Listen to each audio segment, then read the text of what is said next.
And we put Malaysians as well, who are not so hot-blooded. We are trained not to be hot-blooded because we come from a culture where we are more, I would say, using mediation to sort out problems. So we try to use our brothers and sisters, and we call them brothers and sisters as well, so that they feel at home. It is difficult, but Alhamdulillah, praise be to Allah that after 20 years, we managed to do that. And they become leaders after they leave the country, and they become leaders to their society now. And this is our connection with them, where we build bridges with Afghanistan through them as leaders, of which they do not reflect the one sole nation, which is their country, but they have been raised for at least 6 years with 2 years of English to live at peace with 120 nations coming from the Muslim Ummah. Madam Chairman, distinguished speakers and guests, let me first start my presentation with the Arabic phrase we used to use every time we see our fellow Muslims, that is, in Arabic, Assalamu alaikum wa rahmatullahi wa barakatuh, which in English means, peace be upon you. And normally the reply would be, wa alaikum salam, which means, peace be unto you as well. So Islam is a religion of peace, but somehow what is happening in the world, because of perhaps Islamophobia, that we thought all Muslims are terrorists. So I would represent here today an academic trained in the Western world and in the Eastern world as well, to deliberate on peace building as one of our important initiatives, especially in training future leaders for the Muslim world at the International Islamic University, Malaysia. Now, due to the constraint of time, I will only concentrate on 3 important areas, i.e., number 1, the state of the world today and where we stand. Number 2, on peace building, which is the need of the hour, not just about saying about it, but act upon it. And the last would be peace building, what we are doing in IIUM. IIUM stands for the International Islamic University in Malaysia, has 5 other sisters universities. We have one in Islamabad, one in Uganda, one in Niger, one in Medina, and another one in Pakistan. So one in Malaysia. So all these 5 sisters universities are part of the 300 universities, what we call the Federation of Universities in the Islamic world. So all of us collaborated to ensure that, as mentioned by the previous professors, that education should be, education is important and should be the focus in changing the world today, because it is important that peace is shaped through education. Now, peace building leads to a sustainable future because we believe, all of us believe, and I believe as an academic as well, that we should prepare a better world for our next generation. And we will be failing what we call our amana, our responsibility, if we do not prepare a better world for our children. Next, this is the state of the world today through Dan Smith in 2013, where all these conflict areas, you see that these are the problems that we face. From Mexico and Colombia, we have drug money provides criminal cartels with weapons and powers. You see the problems in Brazil. And we have also problems in Nigeria, as you know. Police report that the group usually referred to as Boko Haram is responsible for at least 1,200 deaths since 2009. In the Democratic Republic of Congo, many insurgent groups were integrated into the country's army in 2009, and in 2012, some groups, pulled out of the national army. And we have all these conflicts. We are living in a world of conflicts. As you know that we have from the criminal cartels in Mexico to the Abu Sayyaf militants in the Philippines, the world is becoming increasingly unsafe, and we are indeed concerned about the future of our children. The havoc of the ISIS militants in northern Iraq and Syria and in ongoing crisis in Yemen send shivers down our spines. And you see, as I've mentioned here, the Dan Smith, the State of the World Atlas, provides the current state of the world when it comes to armed violence. Another image shows the 2014 terrorism and political violence map, and this image presents a color-coded rating for each country and territory, which represents the level of the risk and threat when it comes to terrorism and political violence, while the red-coded jurisdictions have severe risk or threat, and the orange color-coded are high-risk jurisdictions. It is therefore pertinent to ask these mind-boggling questions. How do we get out of this labyrinth of violence and uncertainties? Ladies and gentlemen, we definitely need peace-building initiatives, not just talking about it. And I believe today's event is a step forward towards achieving such desired goals. I want to begin my speech today with an opening thought for all of us. The first question that we should ask ourselves, and which is so obvious, is what sets us apart? And this is very obvious because we are different in terms of culture, we are different in terms of political, and we are definitely different in terms of religion. But some have decided that all these differences have set us apart instead of uniting us. I will explain through my experience as a rector how we unite 120 Muslim nations under one roof, which is very difficult, very difficult. Now, my next slides talk about peace building, the need of the hour. How do we do it? We go through the cross-cultural approach to peace building and to use religious approach as well. Not just tolerance, because people talk about tolerance. We go beyond tolerance, which is mutual acceptance across religious divides through inter-religious dialogue and intra-religious dialogue. As I've mentioned, for example, in the 1980s, when we had Mujahideen in Afghanistan, the Malaysian government decided to sponsor them to be educated at our university. There were 20 of them. They were taken from camps where all suffered from frostbites. They came to Malaysia not knowing a single word of English. They had to undergo 1 year of English and 1 year, basic year of trying to live peacefully with each other, the Afghans, not with the Malaysians, not with other nations. They love to fight.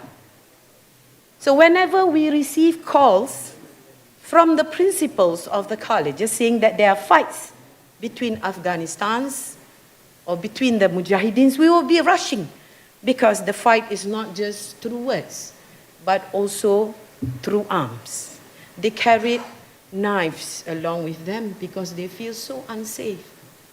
So we told them that Islam teaches peace until their belief will be complete if they love their brothers like they love themselves. But they have 1 year to understand that. So we put them in one room because their limbs are not there. They have to rely on each other to live. And we put Malaysians as well, who are not so hot-blooded. We are trained not to be hot-blooded because we come from a culture where we are more, I would say, using mediation to sort out problems. So we try to use our brothers and sisters, and we call them brothers and sisters as well, so that they feel at home. It is difficult, but Alhamdulillah, praise be to Allah that after 20 years we managed to do that. And they become leaders after they leave the country, and they become leaders to their society now.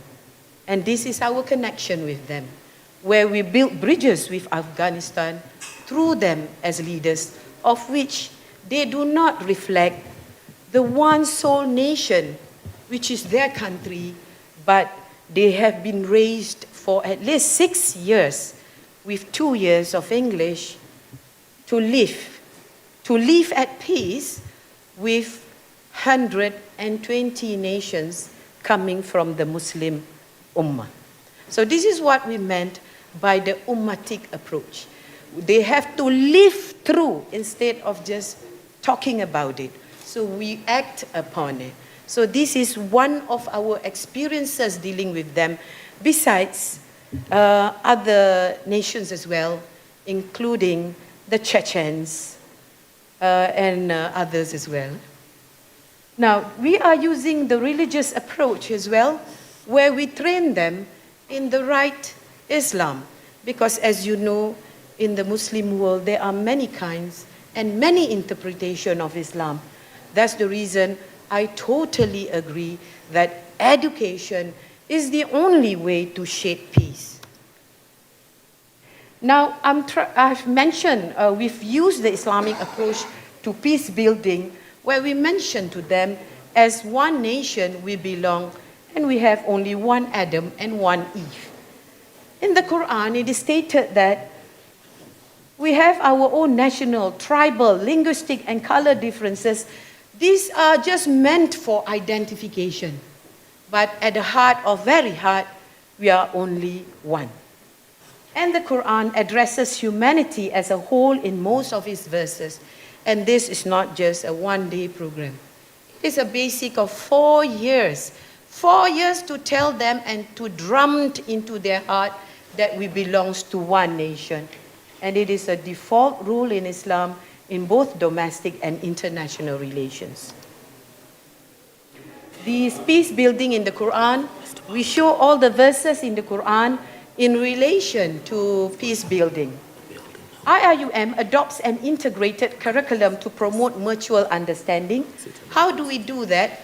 We have set up our International Center for the Alliance of Civilization, where we align ourselves with the United Nations Alliance of Civilizations, that is UNAOC, with the core roundtable. So we get ourselves involved with the so-called non-Muslims associations, but at the same time, we remained an affiliate member of the OIC. And as an affiliate of a member of the OIC, we gain support from the Organization of Islamic, not Islamic countries, Islamic, forgot already. But basically, we set another chair for global peace, which is from the Tun Mahathir's chair for global peace. Tun Mahathir is our former Prime Minister of 22 years, and he has helped us as founder of the International Islamic University Malaysia. We have also prepared this chair for Professor Johan Galtung, which is named as the father of peace studies. So as the International Islamic University Malaysia, we do not just get Muslims to be holding chairs, but also non-Muslims, regardless of their religion. So the man who introduced the term peace building was invited last year to hold the chair, and he is at the university now for at least 2 years to help us in peace building. As you know, that Professor Johan Galtung has called for the creation of peace-building structures to promote sustainable peace, and this was the man who introduced the term peace-building in the 1970s. And we love to have him because he has helped our students who comes from various countries to understand that peace is not just in the vocab of the Islamic world. Now, future of the world, lessons that we learn from the fall of the Berlin Wall, that mutual acceptance paves way for dialogue and mutual understanding. We have the wall, and we have the invisible wall. Still is, and still will be there for a long time. But if we are positive that education can shape peace building, all of us can work together, collaborate in ensuring this to be the way forward for at least all the academic institutions in the world. We talk about Erasmus, we talk about in Turkey, I know there's the Mevlana program, and in Malaysia as well, inshallah, for ASEAN region, we are coming up with a paper for endorsement on what we call the Nusantara. So that will be like Erasmus in ASEAN, with Brunei, with Singapore, with Southern Philippines, with Southern Thailand, with Indonesia, to be part of the student and staff mobility program. And we hope to work with Erasmus and Mevlana program as well. Number two, we believe in people power, which is very paramount. But legitimate people's power is more important. We can't train many people, but what we could do is we train their leaders or future leaders of the world, at least for the next generation.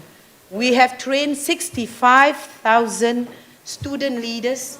We have trained them and prepared them for the Muslim world, and we believe with good numbers, they will form a good alumnus to help guide their people in their country to be led by seniors. So this is very important. The third one, I've been saying time and again, is people have to be well guided through proper education. As you know that in the Muslim world itself, there are many divides. We don't talk about digital divides. We talk about school of thoughts divides.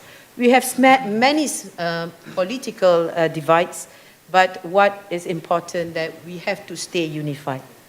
Last but not least, as a person who is trained in law, I believe that we should regulate people because the purpose of the law is to regulate people and regulate the society. So peace-building structures are required to sustain peace, and that must be done through law. So I guess this is just a part of a poem but there's a note saying that I should end. So therefore, ladies and gentlemen, thank you for your time, at least 15 minutes to hear my presentation, and I'm willing to work together with all of you to ensure that peace building is in place, at least for the future of our generation. Thank you very much.